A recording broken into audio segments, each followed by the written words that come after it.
আজ নয় কাল, কাল নয় পরশু করতে করতে উল্টো রথের দিনটা কিন্তু এগিয়ে এলো, আর ভিডিও এলো না এখনও পর্যন্ত সোজা রথের।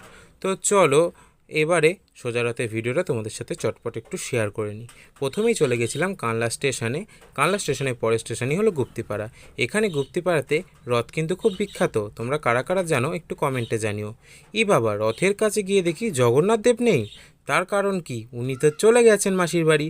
তো আমরা আর দেরি না করে জগন্নাথ দেবের দর্শন করার জন্য চলে গেলাম মাসির বাড়ি। মাসির বাড়ির থেকে জগন্নাথ দেবকে মন ভরে দর্শন করে তোমাদেরকে দর্শন করিয়ে চলে গেলাম ভিড় ঠেলাঠেলি করতে।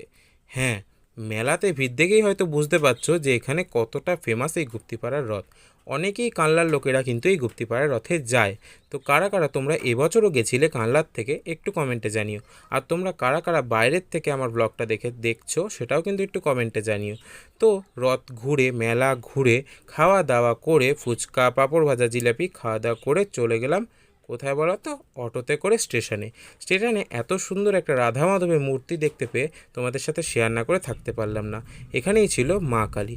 তো এরপরেই আমরা গুপ্তিপাড়া স্টেশন থেকে ট্রেন ধরে চলে গেলাম বাড়ি।